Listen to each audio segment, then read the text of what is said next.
All right, so we are in lecture number 34, chapter incorporation of pre and post. Profit and loss in pre and post incorporation and sales ratio की बात कर रहे हैं. Sales ratio में different cases हो सकते हैं that different situations given in the questions. First situation अपन ले रहे हैं जहां पे एग्जैक्ट सेल्स दी हुई है, प्री पीरियड की अलग दे रखी है, पोस्ट पीरियड की अलग सेल्स दे रखी है. सो सिंपली तुम उनकी रेशो निकाल दोगे and you will get the sales ratio. So convert into sales ratio.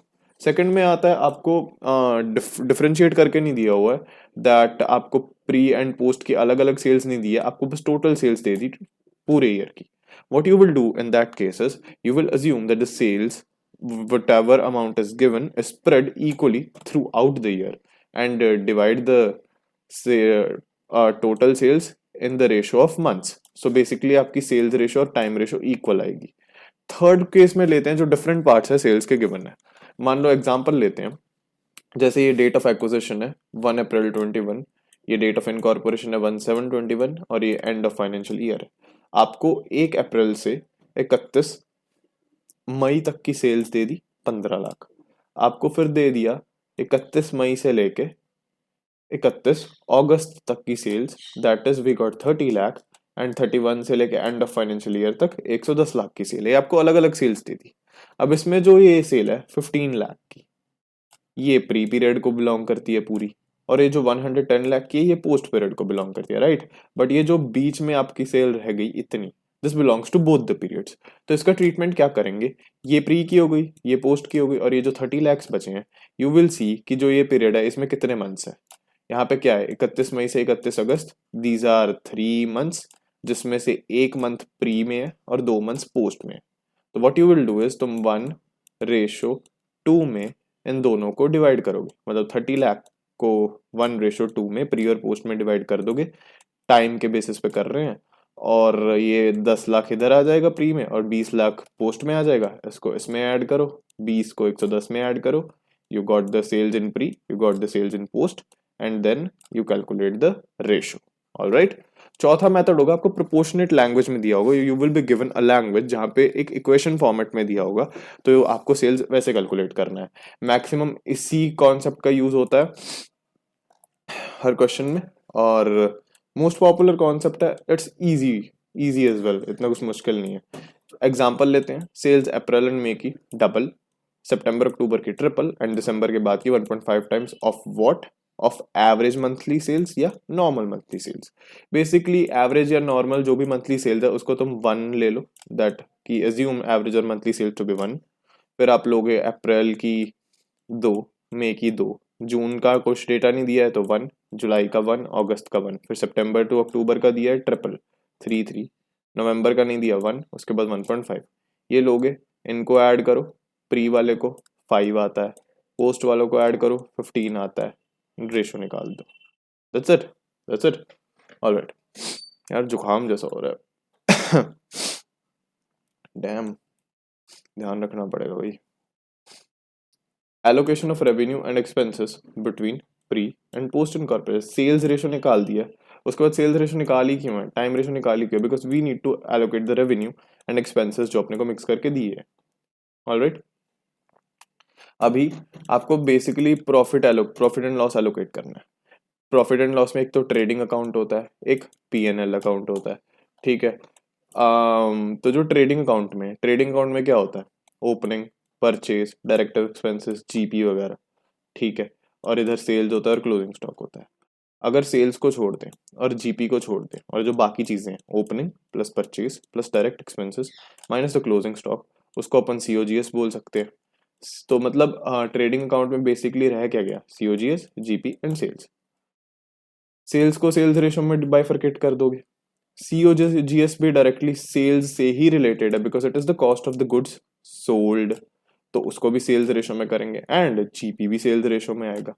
तो बेसिकली आपको ट्रेडिंग अकाउंट अलग से लेने की जरूरत नहीं है कि आपको सेल्स बाइफरकेट करना अलग से पड़ेगा, सीओजीएस अलग से पड़ेगा और जीपी अलग से पड़ेगा, ऐसा आपको करने की रिक्वायरमेंट नहीं है. आप सीधा जीपी उठाओ, सेल्स और सीओजीएस को जाने दो भाड़ में, जीपी उठाओ और इसको सेल्स रेशो में प्री और पोस्ट में डिवाइड कर दो, ठीक है. No allocation of each item separately, pick the GP, use the sales ratio, pre and post में डिविजन.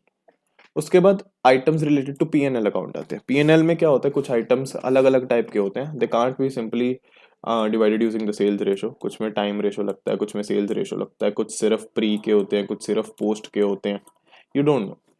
तो इसमें केसेस लेते हैं कि क्या क्या हो सकते हैं। इफ ऑलरेडी एलोकेटेड, अगर जो एक्सपेंसेस है या प्रॉफिट है क्वेश्चन में बता रखा है कि इतना प्री का है इतना पोस्ट का है, तो यूज कर लो बस यार, तुम्हें क्यों दिमाग लगाना है, ईजी है। अगर ये केस नहीं है भाई, क्वेश्चन में बेसिस ऑफ एलोकेशन दे दिया है कि टाइम पे करना है, सेल्स रेशो पे करना है, या इस रेशो में इसको एलोकेट करना है, तो यूज कर लो भाई। कुछ नहीं दिया है भाई, तो लॉजिकल बेसिस यूज करो या सुटेबल बेसिस यूज करो, नेचर ऑफ द आइटम के हिसाब से। ठीक है। सेल्स रेशो में, अगर सेल्स रेशो और टाइम रेशो अपने पास दो लॉजिक मिले थे अपने को, राइट, तो सेल्स रेशो में आइटम्स रिलेटेड टू सेल वगैरह अपन यूज करेंगे। ये डी क्या था, पता नहीं। आइटम्स रिलेटेड टू सेल वगैरह यूज करेंगे, जैसे discount allowed, carriage outward. Carriage outward क्या होता है, सोल्ड गुड्स कस्टमर के घर तक पहुंचाना। सेल्समैन कमीशन, एडवर्टाइजमेंट एक्सपेंसेस, ये भी सेल में होता है, जीपी भी सेल से ही आता है। बैड डेट्स हो गए, बैड डेट्स हो गए, राइट। डेट्स क्या है, ये शायद सेल्स एंड डेट होगा। डेट्स होते हैं जो, डेट भी तो सेल्स पे ही यूज होते हैं, राइट। डेट किस चीज का है भाई, आपके ऊपर, जो आपने पैसे लेने हैं वो जो सेल किया है उसी पे तो लोगे। टाइम रेशो में आप फिक्स्ड नेचर की इनकम यूज करते हो मोस्टली, तो उसको टाइम रेशो में डिवाइड करते हैं। या फिर ऑफिस एंड एडमिनिस्ट्रेशन के एक्सपेंसेस होते हैं, जो जैसे सैलरी देना, रेंट देना, डेप्रिसिएशन हो गया, प्रिंटिंग एंड स्टेशनरी का खर्चा हो गया, ये सब टाइम में आएगा। डेप्रिसिएशन भी टाइम में आएगा ना, बिकॉज उसका सेल से क्या रिलेशन है, कोई रिलेशन नहीं है। इंश्योरेंस का खर्चा ये भी टाइम में होता है, ईयरली होता है। इलेक्ट्रिसिटी, प्रॉफ वगैरह वगैरह, राइट। अब 100% प्री पीरियड आइटम्स कौन सी हो सकती हैं, जो सिर्फ प्री पीरियड में, और 100% जो पोस्ट की है। प्री में हो सकती है जैसे जो कंपनी में कभी अकर ही नहीं करती है वैसी items. For example interest on capital, interest on drawing, partner की सैलरी, बोनस, कमीशन, पार्टनर से related, this is not a company item, this is interest on drawing will never occur in a company. Interest on capital नहीं होगा company में, because company में share capital होता है। Post period items हो सकती हैं जो भाई, जैसे डायरेक्टर से रिलेटेड कुछ हो, डायरेक्टर का bonus, commission, salary, remuneration, this is related to director, right. Director partnership में नहीं होता है। शेयर से रिलेटेड डिविडेंड हो, डिबेंचर से रिलेटेड इंटरेस्ट हो, discount on issue of share debentures हो, अंडर राइटिंग कमीशन हो। अंडर राइटिंग कमीशन क्या होता है, एक कंपनी गारंटी देती है कंपनी के सारे शेयर्स को सब्सक्राइब करने के लिए, जो भी अनसब्सक्राइब्ड शेयर बचेंगे कंपनी के इशू में, वो कंपनी गारंटी देती है कि हम सब्सक्राइब करेंगे, कंपनी उसको कमीशन देती है उस चीज़ का। तो ये भी कंपनी से रिलेटेड है। प्रीलिमिनरी एक्सपेंसेस कौन से हो गए, जो वैसे तो ये एक्सपेंसेस प्री पीरियड में इनकर किए जाते हैं, but these are in relation to the formation of company, उसकी लीगल प्रोसीडिंग्स, आरओसी की फीस वगैरह, तो these are considered as post period expenses. ठीक है। और बस क्या, डिविडेंड वगैरह वगैरह वगैरह। फॉर्मेशन एक्सपेंसेस भी बोल सकते हैं, इनकॉर्पोरेशन एक्सपेंसेस भी बोल सकते हैं। एक स्पेसिफिक आइटम की बात करते हैं जिसको ऑडिट फी बोलते हैं। ऑडिट फी एक ऐसा एक्सपेंस है, इसको अपन देखेंगे कि कौन सी ऑडिट फी है। अगर टैक्स ऑडिट फी दी हुई है, टैक्स ऑडिट फी किस पे लगेगा, सेल्स पे लगेगा। सेल्स पे जो प्रॉफिट बना है उसी पे ही तो टैक्स ऑडिट फी लगता है। Tax audit fee would be divisible in sales ratio, alright. अगर आपको दिया statutory audit fee, statutory audit fee सिर्फ कंपनी को होता है, जो कंपनी को हमेशा हर साल ऑडिट करवाना पड़ता है, या audit fee in relation to company लिखा होगा, तो ये पोस्ट पीरियड का फीस माना जाएगा। एंड इफ सिर्फ ऑडिट फीस दे दिया मान लो क्वेश्चन में, they didn't specify what that audit fee relates to, we will by default consider it to be tax audit fee and उसको सेल्स रेशो में लिख देंगे।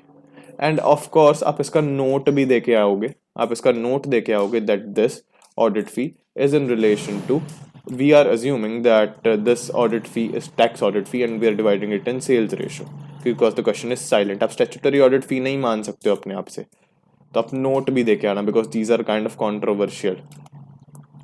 फिर ऐसे प्रोविजन फॉर टैक्स है, provision for tax, provision for tax है sir, इसका क्या पॉइंट था, हाँ, इसका जो प्रोविजन फॉर टैक्स है इसको अपन 100% पोस्ट में इंक्लूड करते हैं, because we are assuming that provision for tax is made at the end of the year, at the end of the year, alright. तो इसका भी ये थोड़ा कंट्रोवर्शियल टॉपिक है, तो आप इसका नोट दे के आएंगे that we are assuming that we are making the provision for tax at the end of the year. इसका आप नोट देंगे और क्वेश्चन खत्म करेंगे। ये अगले लेक्चर में होगा। 10 मिनट हो गए मैम, ये क्वेश्चंस कर लेते हैं, ऑलराइट।